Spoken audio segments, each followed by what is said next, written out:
Um texto curto.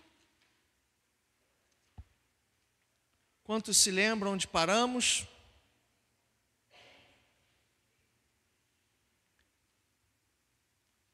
Se ninguém se lembrar, eu vou ter que repetir a mensagem da semana passada. Atos, quantos se lembram? Onde paramos? Atos 6, exatamente. Finalizamos Atos 5.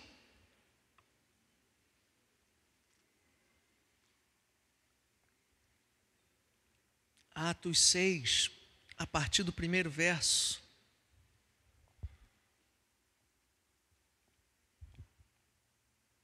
Amém? Naqueles dias, crescendo o número de discípulos, os judeus de fala grega, entre eles queixaram-se dos judeus de fala hebraica, porque suas viúvas estavam sendo esquecidas na distribuição diária de alimento. Por isso os 12 reuniram todos os discípulos e disseram: não é certo negligenciarmos o ministério da palavra de Deus a fim de servir às mesas. Irmãos, escolham entre vocês 7 homens de bom testemunho, cheios do Espírito e de sabedoria. Passaremos a eles essa tarefa e nos dedicaremos à oração e ao ministério da palavra. Tal proposta agradou a todos. Então escolheram Estevão, homem cheio de fé e do Espírito Santo, além de Filipe, Prócoro, Nicanor, Timon, Pármenas e Nicolau, um convertido ao judaísmo, proveniente de Antioquia. Apresentaram esses homens aos apóstolos, os quais oraram e lhes impuseram as mãos. Assim, a palavra de Deus se espalhava, crescia rapidamente o número de discípulos em Jerusalém. Também um grande número de sacerdotes obedecia à fé. Estevão, homem cheio da graça e do poder de Deus, realizava grandes maravilhas e sinais entre o povo. Contudo, levantou-se oposição dos membros da sinagoga dos libertos, dos judeus de Cirene e de Alexandria, bem como das províncias da Cilícia e da Ásia. Esses homens começaram a discutir com Estevão, mas não podiam resistir à sabedoria e ao espírito com que ele falava. Então subornaram alguns homens para dizerem: ouvimos Estevão falar palavras blasfemas contra Moisés e contra Deus. Com isso agitaram o povo, os líderes religiosos e os mestres da lei, e prendendo Estevão, levaram-no ao sinédrio. Ali apresentaram falsas testemunhas que diziam: este homem não para de falar contra este lugar santo e contra a lei, pois o ouvimos dizer que esse Jesus, o Nazareno, destruirá este lugar e mudará os costumes que Moisés nos deixou.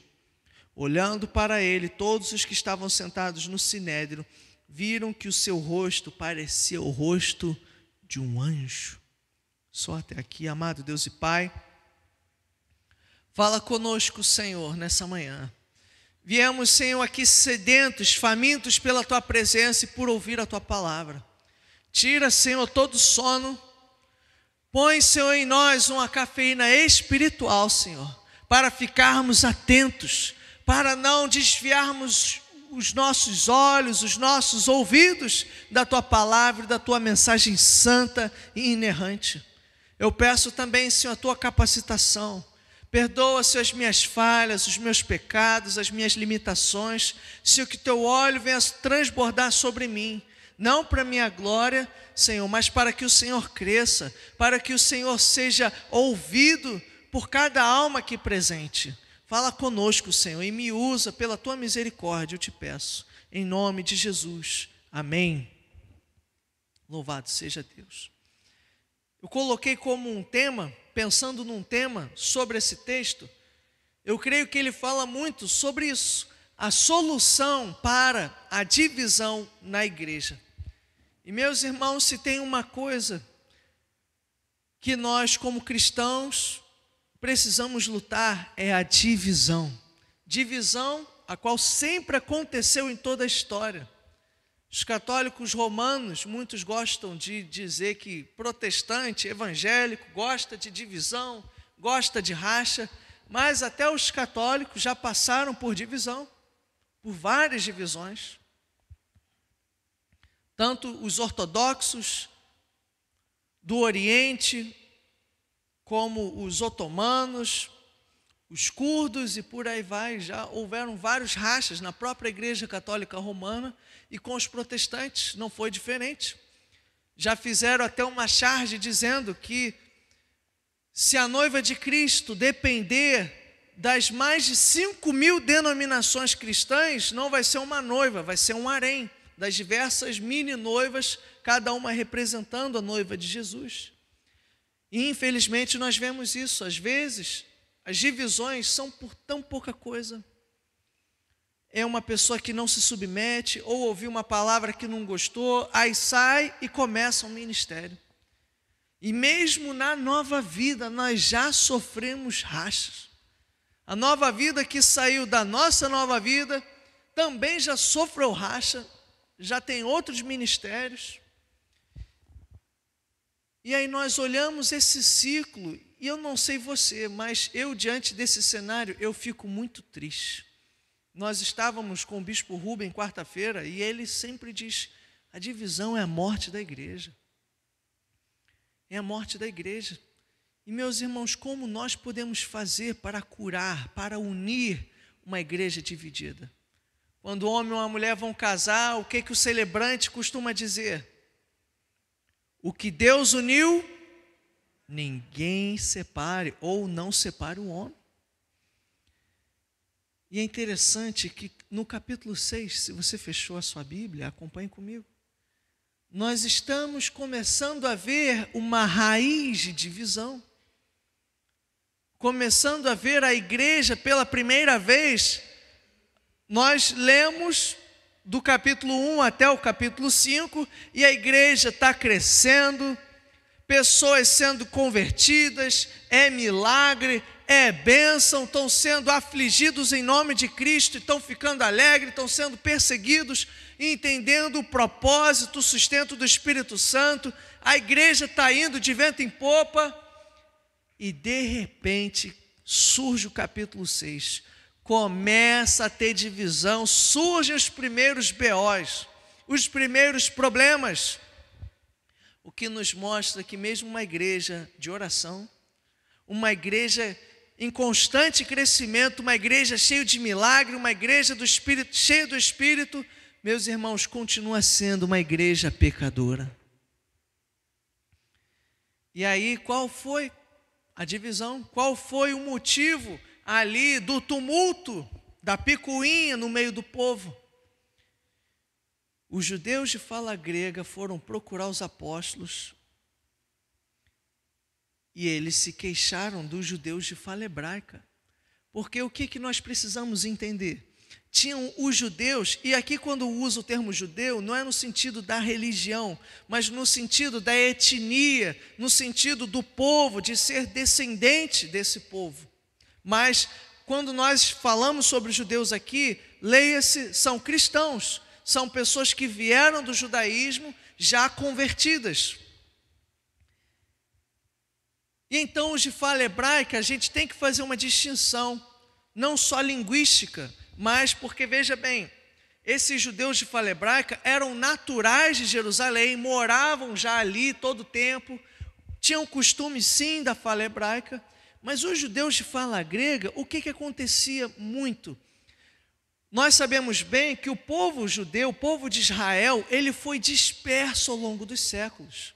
E muitos, mesmo depois do motivo da dispersão ter cessado, muitos organizavam a sua aposentadoria para voltar para Jerusalém e morar em Jerusalém. Só que tinham sido criados na Itália, em Roma, né, que fica na Itália, ali na Turquia, que é a região da Ásia Menor, pela Europa ou até mesmo no Egito. Eles tinham sido dispersos, tinha judeu morando em tudo que é canto. Só que eles já tinham costumes diferentes, eles já tinham até mesmo a língua, o idioma diferente, até mesmo a sua aparência era um pouco diferente. Então muitos, seja aposentando ou até seja a questão da viúva, perto da sua morte, eles migravam para Jerusalém para morrer ali, para ser sepultado ali, junto aos patriarcas, junto a Davi. Então era costume.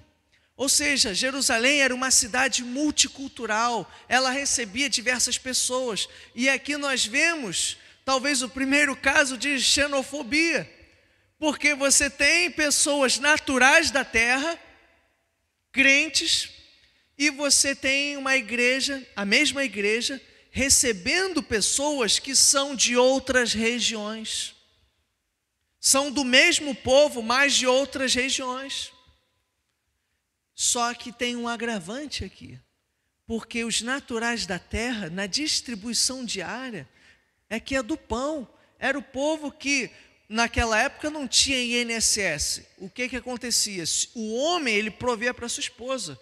Então, se ele morria, não tinha aposentadoria, não ganhava loas, nem nada disso. Então, a igreja chegava e bancava aquela viúva. E aqui o bancar a igreja era simples, não era rica, era diariamente com alimento. Toma aqui, ó, 2 reais de pão, toma um alimento, pelo menos você não vai passar fome. Mas por um preconceito geográfico, um caso de até xenofobia assim, eles estavam deixando aquelas viúvas passarem fome, porque elas não eram daquela região, elas não eram de fala hebraica, elas não eram naturais de Jerusalém. Imagine aqui a igreja, quantas pessoas nós temos do Nordeste aqui, só por curiosidade. Alguém que é nordestino que está no nosso meio, que nasceu lá? Temos alguns irmãos. Imagine os nossos irmãos do Nordeste, que são tão brasileiros como um mineiro, ou paulista, ou carioca, e de repente a igreja deixa de assistir os irmãos que não têm o mesmo sotaque, que são de outra região, mesmo sendo brasileiros, são de outra região, vieram para o Rio de Janeiro, e a igreja deixa de assistir esses irmãos. Imagine o escândalo, imagine a divisão. Esses irmãos, e veja, nós estamos falando até de viúvas, são mulheres que estavam passando necessidade, e isso dentro da igreja do Senhor, esse caso até de discriminação. E aí o que os 12 apóstolos fizeram? Eles reuniram todos os discípulos, eles reuniram toda a igreja, e eles falaram: olha, não é certo negligenciarmos o ministério da palavra de Deus, a fim de servir as mesas. Porque, veja, era uma dor de cabeça muito grande, porque era um número grande de viúvas. Era uma tarefa que envolvia a logística de, seja comprar o pão, seja fazer o pão, seja visitar cada uma das casas. E a igreja estava crescendo, eles tinham que pastorear o povo, eles tinham que se dedicar à oração e à palavra. Os apóstolos não iam dar conta disso tudo. E eles tentam dar solução, eles tentam honrar essas irmãs, eles tentam unir a igreja, acabar com a divisão da igreja. E é interessante que eles reconhecem que eles não são capazes disso. Eles não têm 4 braços, 5 pernas, eles não conseguem se multiplicar. Meus irmãos, mesmo os 12 apóstolos são homens, são limitados. Eu e pastor Moisés não vamos conseguir dar conta de tudo. E é exatamente por isso que Deus, Ele levanta pessoas. Ele levanta pessoas. É interessante que a resposta a essa dificuldade, a resposta às orações para unir a igreja dividida, é uma resposta que vem de Deus, mas é uma resposta humana. Porque quem Deus usará para unir a igreja não são instrumentos, não são recursos, não é o dinheiro. Deus usa pessoas para unir a igreja, mas não são qualquer pessoas. Deus usa servos. Diácono, você sabe o que significa? Diácono significa servo. Os servos unem a igreja. Com o tempo, isso foi se tornando num título, num cargo ali específico na igreja. Mas a parte da ordenação diaconal, que Paulo fala sobre separar pessoas para o diaconato, fato é que eu e você devemos ser servos. Se você não é servo, você não está unindo a igreja, porque os servos, eles unem a igreja. Eles trabalham para socorrer o próximo. E veja, não só socorrendo o próximo nas suas necessidades, mas trabalham para lixar, limar e tirar tudo aquilo que está gerando intriga, que está gerando fofoca, divisão e separação no meio do povo, falta de amor, preconceito, xenofobia. Os servos trabalham. Quando alguém chega para fazer uma fake news, uma fofoca de alguém, não. Isso não vai somar, isso não vai unir. Cospe, joga fora isso aí, meu irmão. É o nosso irmão, é a nossa irmã. Os servos contribuem para a edificação e a união da igreja. E é interessante que os 12, eles delegam, eles estavam tão ocupados ali com a presença do Senhor, buscando. E aqui tem duas coisas que eu queria atentar, não somente a questão da resposta humana, de Deus levantar pessoas, como o fato dos apóstolos eles terem delegado essa função para a igreja escolher os servos. Na Nova Vida, como hoje a igreja funciona, geralmente o pastor, ele escolhe os diáconos. Mas veja bem, às vezes eu já vi casos de pastores delegarem para os diáconos, olha, votem e escolham outros diáconos, ou até algumas igrejas, a própria congregação faz votação sobre quem serão os diáconos. A Bíblia ela não é taxativa nisso, ela não fecha essa questão. No caso aqui, eles deixaram livres para que eles orassem, para que a igreja orasse e levantasse os seus diáconos. Mas o fato é, eram pessoas que eram reconhecidas pelo povo, eram servos reconhecidos.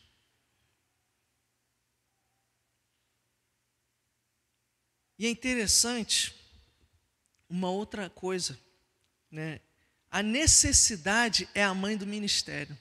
O cargo do diácono não é um título para a pessoa parecer um subpastor, ou um pastor júnior, ou pastor trainee. Não é isso. Não é um pastor aspirante, né? O aspirante, antes de chegar a tenente, ele é chamado de aspirante no período em que ele está ali no estágio, nas Forças Armadas. Não é isso. Diácono é alguém que vem para suprir uma necessidade, alguém que vem para servir. Eles não eram semi-apóstolos, não. Eram pessoas separadas para cumprir essa função. A necessidade, meus irmãos, é a mãe do ministério. Você quer servir? Não é buscar servir para ter um título. O servo, ele olha a necessidade, ele olha o buraco e diz, eu vou tapar esse buraco, eu vou servir.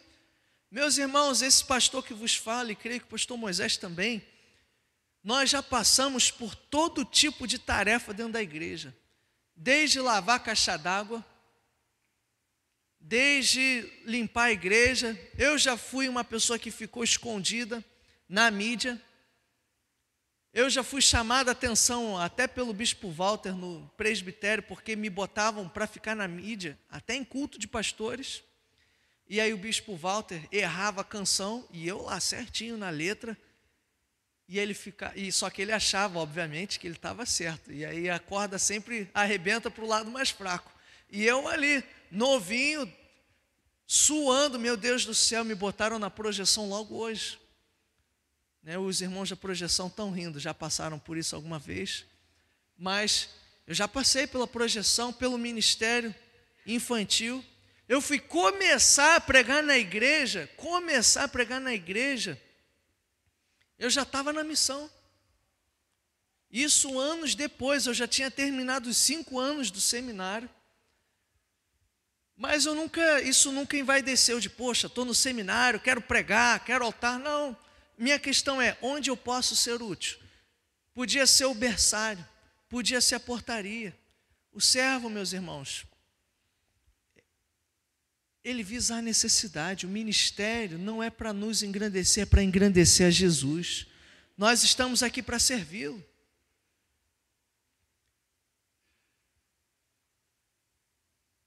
A necessidade é a mãe do ministério. E é interessante que a função desses ministros, eles pregavam a palavra, eles assistiam as viúvas, eles ajudavam a manter a igreja unida. E há algo aqui que eu gostaria de suplicar a igreja também, para a igreja entender. Por quê? Existe a necessidade, mas hoje, no Brasil, de modo geral, nós queremos atribuir todas as funções ao pastor. Se nós pararmos para pensar, a questão de lidar com a fome do povo de Deus era algo nobre, mas os apóstolos delegaram isso. Se um pastor delega esse tipo de função hoje, alguém pode achar o pastor até insensível. Que isso, o pastor não vai participar da ação social? O pastor não se preocupa com as pessoas fazem aniversário, as pessoas querem visitas. E veja, meus irmãos, tudo isso tem o seu mérito, sim. O pastor pode se envolver com todas essas coisas, mas eu e o pastor Moisés somos chamados primeiramente para o ministério da oração e da palavra. Ou seja, quando não atendermos certo desejo dos irmãos, veja, é porque nós estamos precisando nos dedicar a essa primeira função pela qual Deus nos cobrará. É claro que nós estaremos tentando nos envolver com os demais ministérios da igreja, mas assim como os apóstolos não conseguiram abraçar todos os ministérios da igreja, eu e o pastor Moisés também não conseguiremos. Eu louvo a Deus, às vezes, quando eu não vejo o pastor Moisés aqui, com todo respeito, pastor. Não porque eu não queira que ele esteja presente, mas porque eu sei que ele tem que se dedicar à vida espiritual dele. Se ele ficar neste prédio de segunda a sexta, entrando cedo, saindo tarde, ou em todos os eventos da igreja, ele não vai conseguir parar com calma para ouvir a voz de Deus. Alguns irmãos nesta semana dedicarão tempo a um seminário de pregação lá na catedral. Quantos irmãos estarão presentes? Levanta a mão. O Gabriel, pastor Josué, pastor Moisés. Ore por eles. E é interessante que esse seminário, até os bispos participam. E nós vemos como montar uma pregação, como se dedicar à palavra é algo trabalhoso. É algo que exige não só preparo, estudo, mas calma para ouvir a voz de Deus. Eu estou comentando isso para que toda a igreja tenha ciência e também compreenda. Às vezes, quando nós dizemos não, não é por insensibilidade. Pelo contrário, é por seriedade, porque nós precisamos dizer não para dizer sim para outras coisas, como a oração, como a palavra. Isso demanda tempo, isso demanda esforço, e não é de agora. Os próprios apóstolos, era uma tarefa nobre, só que se eles dissessem sim para lidar com o preconceito da igreja, era algo grave. Mas, meus irmãos, mais grave ainda é trazer a palavra para o povo de Deus. Era ouvir a voz do Senhor, é cuidar espiritualmente do rebanho. E veja, louvado seja Deus, porque como o homem, a mulher, nós somos limitados. Deus, Ele levanta ministérios da igreja. Deus, Ele chama, Ele cria ministérios na igreja. E Ele cria esses ministérios à medida que a igreja vai crescendo e vai precisando de nova mão de obra. Ah, pastor, por que aqui a gente não tem um ministério tal? Porque a gente não tem tal necessidade. Não tem por que a gente criar um ministério na igreja de assistência a venezuelanos, se não tem venezuelanos aqui. A igreja de Recife criou algo assim.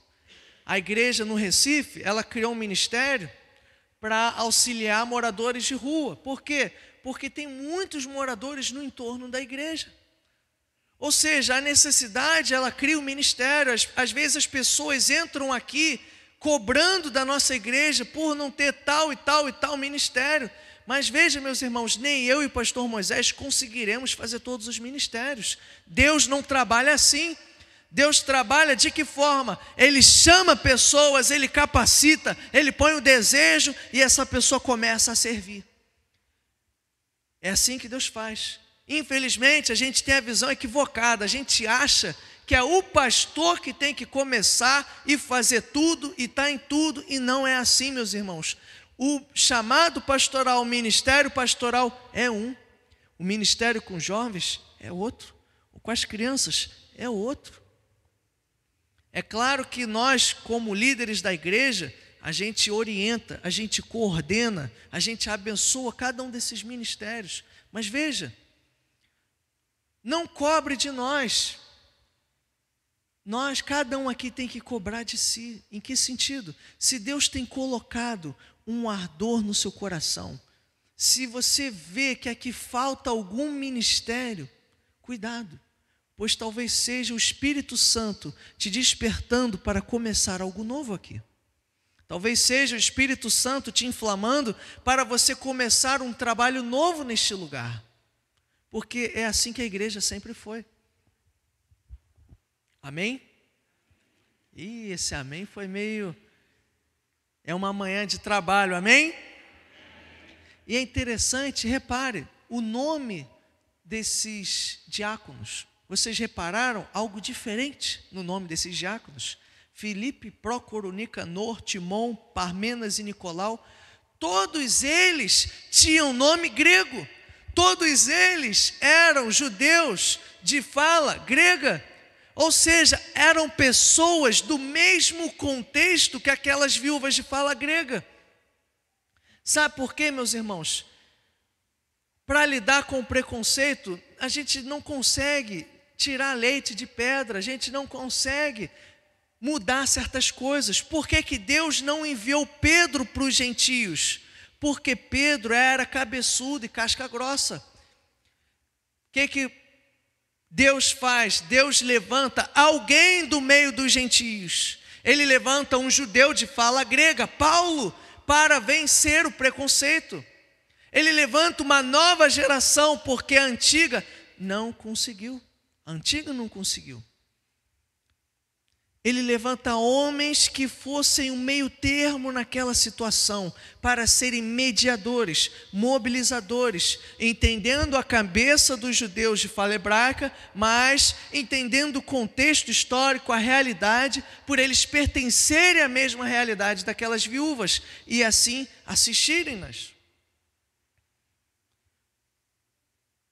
E Deus faz assim. Pedro, quando ele vai na casa de um gentio, olha como é que Pedro diz. Ele fala, olha, você sabe que não é permitido aos judeus se envolver com o impuro, mas como Deus teve misericórdia, aqui estou eu. Olha que maneira sensacional de começar um evangelismo. Paulo não fez assim, porque Paulo vinha daquela realidade. E assim Deus levanta uma nova geração para poder vencer os preconceitos da geração anterior, para unir a igreja. No que a geração anterior dividiu, a nova geração, ela vai unir. Uma geração, meus irmãos, precisa tentar superar a outra. Os desafios, os obstáculos. As igrejas no passado, eu não sei se você sabe, mas a Nova Vida foi a primeira igreja pentecostal na qual mulheres podiam entrar usando calça jeans. Você sabia disso? Só por curiosidade, quantas mulheres estão usando calça nessa manhã? A maioria não poderia entrar numa igreja pentecostal, assembleia, quadrangular, que fosse o Brasil para Cristo, de calça jeans. Você sabia? Isso na década de 60 não podia. Era o tal dos usos e costumes. Mas chegou o bispo Roberto, e eu creio que com sabedoria, ele extinguiu isso. Ele extinguiu isso. E hoje, né, muitas igrejas você consegue pentecostais sem ter problema nenhum, sem ninguém te olhar de cara feia. Mas porque uma geração vai entendendo melhor a palavra, vai adaptando sem distorções a cultura, a sua realidade. O Brasil que nós vivemos é um Brasil diferente da década de 60. Uma geração vai conseguindo superar e para melhor a outra. Esse é o nosso desafio. Ao invés de nós reclamarmos, às vezes, daqueles que são mais maduros, porque, veja, existem pessoas até hoje, eu visitei uma consagração uma vez, e um pastor falou que ele viu uma moça de batom, né, ali para fazer o batismo, e ele se recusou a batizar a jovem, porque ela estava usando um batom. E aí um monte de gente deu glória, é isso mesmo e tal. E eu falei, Senhor, tem misericórdia do teu filho. Eu sei que ele não vai mudar, porque já é um senhor. Ele ainda está com a cabeça em certos usos e costumes lá de trás. E o que aconteceu foi exatamente isso. Ao invés dos apóstolos insistirem em pessoas assim como esse senhor, que não iam mudar, estavam ali um pouco duros nos seus padrões culturais, Deus ele levanta uma nova geração, que não vai deixar de batizar uma vida por conta de um batom, que não diz nada da salvação, que não diz nada do evangelho, o que a pessoa coloca no lábio. Deus ele levanta uma nova geração, assim como ele fez, levantando uma nova geração de servos. E os apóstolos oraram, impuseram as mãos e abençoaram. E qual foi o resultado disso, meus irmãos? Verso 7, a palavra de Deus se espalhava, crescia rapidamente o número de discípulos e também um grande número de sacerdotes. Ou seja, até os sacerdotes, cuja teologia tinha sido influenciada pelo gnosticismo, pelas doutrinas gregas, eles estavam sendo alcançados. A igreja, quando ela dá oportunidade para novos ministérios, para novas pessoas servirem, quando a igreja vence a divisão, quando a igreja vence os preconceitos, meus irmãos, ela alarga a sua tenda, ela começa a conquistar as pessoas, até mesmo mais improváveis. Os saduceus, os sacerdotes, nem criam na ressurreição, e de repente eles começam a crer que Cristo ressuscitou. Fruto de uma igreja que entende a seriedade do ministério, que entende a seriedade do serviço, fruto da igreja que entende a seriedade da união. É interessante que para vencer a divisão, para vencer o preconceito, o que é proposto é o quê? É serviço. O serviço une. Se está tendo muita divisão, se está tendo muita fofoca, muita falta de amor, talvez seja porque esteja faltando trabalho. Franz Kafka, ele disse o seguinte: não foi a China que construiu a Grande Muralha, mas foi a Grande Muralha que construiu a China. Foi o projeto, o trabalho de todos se empenharem em prol daquela obra que conseguiu unir povos tão diferentes como nação. O que nos une, meus irmãos, é o trabalho do reino, é o trabalho do evangelho. E se nós não servirmos, nós não nos empenharmos no trabalho do Senhor, a igreja vai ficar cada vez mais desunida. Vai ter tempo de sobra para fofoca e para falta de amor. Nós precisamos trabalhar, se quisermos ver a nossa igreja unida, amém? E meus irmãos, uma coisa interessante é que o currículo desses diáconos, olhe comigo, quais eram as exigências? O critério para esses servos era o bom testemunho, o histórico era avaliado. As pessoas querem servir na igreja e às vezes a gente nem sonda a história. Às vezes a gente está tão desesperado, meu Deus do céu, eu passei cada uma na catedral. Eu vou contar um testemunho aqui breve, por conta do tempo. Lá, era eu ajudando uma professora, e a professora tranquilona e as crianças tocando terror dentro da sala de aula. Era muito aluno, e um aluno chegou a pular pela janela da escola bíblica. Mas calma, a janela era baixa, mas pulou e saiu correndo pelo estacionamento. Aí vou eu, pulo também, corro atrás dele, e ele gritando pelo estacionamento: não me pega, não me pega. No que eu peguei, eu voltei arrastando ele, e ele gritando: pegaram o cara errado, não fui eu sou inocente. 6 anos a criança. 6 anos, hoje está lá, foi batizado. Eu sou inocente. E eu lá pedindo misericórdia a Deus, né? E nessa situação, o primeiro que aparecesse se candidatando ia falar: louvado seja Deus que atentou para a oração do seu filho. O primeiro que aparecesse, eu no desespero já, para ontem, vem me ajudar. Mas, meus irmãos, nós não podemos fazer isso. Nós precisamos orar. Nós precisamos sondar quem é essa pessoa. Qual é o histórico dela? Será que ela tem um bom testemunho? E não somente isso, não basta nem só ter bom testemunho, não basta ser crente, tem que ser cheio do Espírito Santo. Tem que ser cheio. A gente tem que perguntar, sim. A gente pergunta mais se a pessoa, qual é o currículo dela? Fez a PEC, estudou no CTMDT, fala inglês, fala hebraico, aramaico, oh glória. Mas a gente não pergunta como está a vida de oração. Você já leu a Bíblia toda? Como é que você quer ministrar para essas vidas aqui se você nunca leu a Bíblia uma vez? E se a gente botasse só essa pergunta, já excluir talvez a maioria dos professores. Pessoas que nunca leram a Bíblia toda. Como está a sua vida de oração? Você ora? Está orando? Quantas vezes você orou essa semana? Meus irmãos, ser cheio do Espírito conta, e conta muito. Mas às vezes é a coisa que a gente mais despreza ao receber pessoas para trabalhar. E sabedoria, pessoas sábias. Na casa do Senhor tem que ter pessoas sábias. Não é questão de pós-doutorado, porque esses títulos acadêmicos não são sinônimos de sabedoria.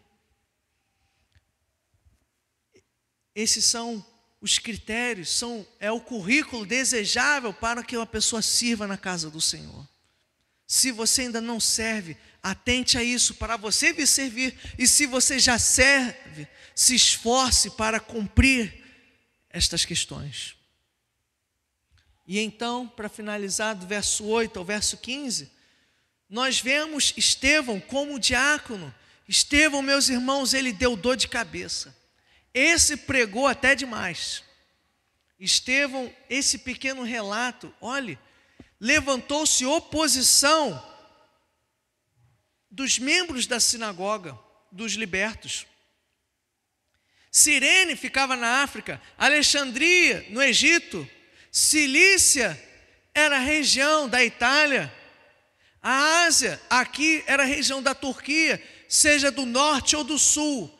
Ele saiu evangelizando todo mundo, ele arranjou problema com os judeus de diversas sinagogas. Olha a situação. Os judeus de fala grega, olhe o raciocínio, se me separaram para evangelizar e para dar assistência aos judeus de fala grega, né, que se converteram, eu vou cair de cabeça. Ele caiu de cabeça na obra. Ele não só assistiu as pessoas de fala grega que eram convertidas na igreja, como ele começou a perguntar: onde estão esses judeus aqui de fala grega? E ele foi para pregar para essas pessoas. Ele pregou para pessoas da região da Turquia, da Itália, do Egito, de Cirene. Ele saiu pregando, ele entrou com intensidade. Estevão, ele não trabalhou para Deus de qualquer forma. Ele deu o seu melhor, a ponto de arranjar dor de cabeça. Pessoas de diversas regiões, seja do continente africano, ou da Europa, ou Oriente Médio, chegaram, se reuniram no Sinédrio. Olha, esse cara está pregando essa mensagem. Ele foi um arauto comprometido. E aqui é interessante que, ao ler esse texto, do verso 8 ao 15, eu vejo a imagem de Jesus na vida dele, que pregou, que foi julgado injustamente, mas que não se omitiu. Que não se omitiu. Ele cheio do Espírito Santo. E ele falava com alegria, com poder, fazendo sinais, fazendo maravilhas. E em pouco tempo de ministério, olha o alcance do ministério dele. Pessoas de diferentes regiões foram alcançadas. Tamanha presença e tamanho comprometimento. O maior investimento que nós podemos fazer nessa igreja é levantar servos. Porque o servo frutifica, o servo multiplica. Ele não fez isso para ficar famoso, não. Ele fez isso para fazer o nome de Cristo famoso. Porque o servo, ele vem para trabalhar, ele não vem para ser honrado. E meus irmãos, o texto termina, verso 15. Olhando para ele, todos os que estavam sentados no sinédrio viram que o seu rosto parecia o rosto de um anjo. Tamanha presença do Senhor. Ele não estava ali roendo os dentes, roendo as unhas, suando, gaguejando, cheio de vontade de ir no banheiro, tamanho nervosismo. Ele estava em paz. Ele estava ali comprometido em servir aquele que o chamou. Esse tipo de homem, Estevãos, que Deus quer levantar nessa manhã. Pessoas que não temem o mundo, mas que são comprometidas, que são servos, que são levantadas para unir a igreja. E se a igreja está dividida, talvez seja porque faltam servos. E minha oração é que Deus levante Estevãos, servos que caiam de cabeça no ministério, pregando, servindo, vencendo o preconceito, vencendo a fofoca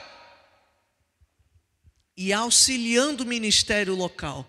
Eles auxiliaram o ministério dos apóstolos. E ao servir aqui, você não serve só a Deus, você também auxilia ao ministério pastoral aqui na casa do Senhor. A liderança é levantada por Deus aqui. A igreja é Deus quem organiza, é Deus quem cuida. E meus irmãos, Deus ele quer dar um crescimento a mais a esta igreja. Mas esse crescimento depende do nosso serviço. Se a nossa igreja não cresce, talvez seja porque eu e você não estamos servindo. E isso é triste, meus irmãos.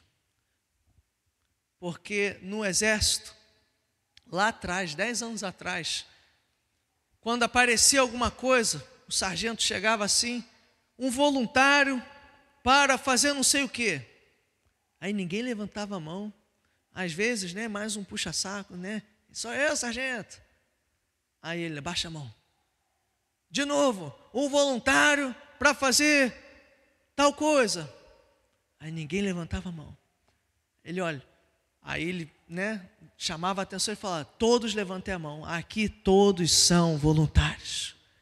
Todos estão aqui para servir. Não existe no quartel a opção de escolher ou não servir, senão nós estamos no lugar errado. Porque não estamos neste lugar para nos promover. O culto, meus irmãos, é para ser prestado. A adoração é um serviço a Deus, é um tributo, é uma entrega a Ele. Mas infelizmente, às vezes, nós sentamos como se nós estivéssemos no altar, querendo que as coisas sejam entregues a nós. Queremos as bênçãos, queremos as palavras, as dádivas, a glória, a fama, o reconhecimento, o afago, o tapinha nas costas, o reconhecimento dos homens. Mas, meus irmãos, nada disso importa. Porque nós viemos cultuar, orar, pregar, é trabalhar para Deus, é serviço. E aqui na igreja, quando dissermos, quantos aqui servem, meus irmãos, todos têm que levantar a mão. porque nós estamos aqui para servir o Senhor. Não estamos aqui para sermos voluntários, para assistirmos um culto, viemos nessa manhã para prestarmos um culto. E quando a igreja entende isso, a igreja fica unida, e a igreja avança, e a igreja cresce, e pessoas improváveis como os saduceus crescem, são convertidos, se achegam à igreja, mas só com a igreja unida e que serve. Amém? Então vamos orar? Feche os seus olhos.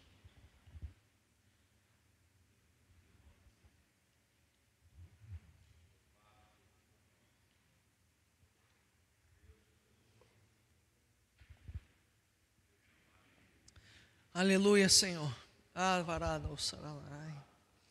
Senhor, eu te louvo pelo teu amor, que nos desafia, que nos desperta, que nos capacita, Senhor. Meu Deus, nos ajude a te servir. Nos ajude, Senhor, a te honrar, a bendizer, Senhor, o teu nome, a glorificar, meu Deus, o teu nome. Meu Senhor, nos ajude a trabalhar para o teu reino, através desse serviço, unir o teu povo, a sermos unidos na tua casa. Senhor, se há desunião, nos perdoe, meu Deus, porque talvez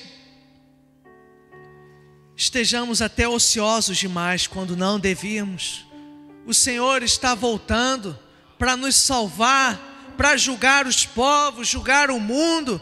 Senhor, que sejamos uma igreja empenhada em trabalhar, que sejamos uma igreja séria no serviço, que sejamos uma igreja que vence os preconceitos, que vence as divisões, que vence as faltas de amor.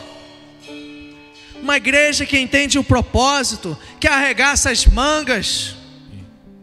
Oh Senhor, renova-nos nessa manhã, trazendo um batismo de propósito, um batismo ministerial, um batismo de serviço. Senhor, chama pessoas aqui, até para ministérios novos, os quais nós ainda não temos capacidade, mas é o Senhor que capacita, é o Senhor que chama, é o Senhor que prepara, é o Senhor que levanta, é o Senhor que dá visão. Oh Senhor, seja conosco nessa manhã, renova-nos para a tua honra e glória, em nome de Jesus, amém.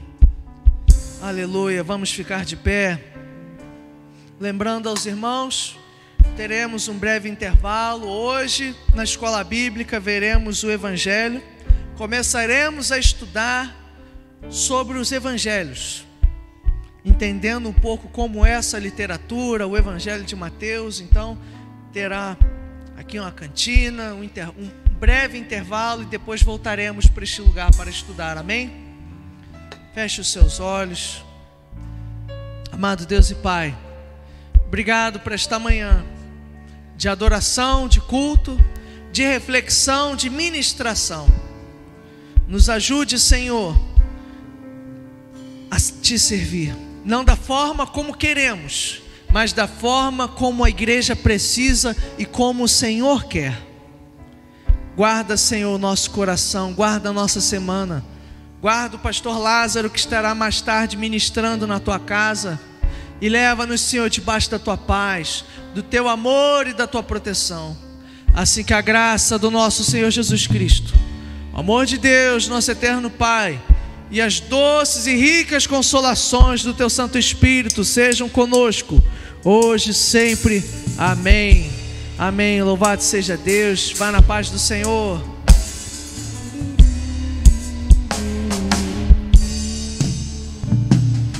Eu quero ser semelhante ao leão de Judá, ser semelhante ao novilho, aprendendo a servir. Ser semelhante ao homem, imagem perfeita.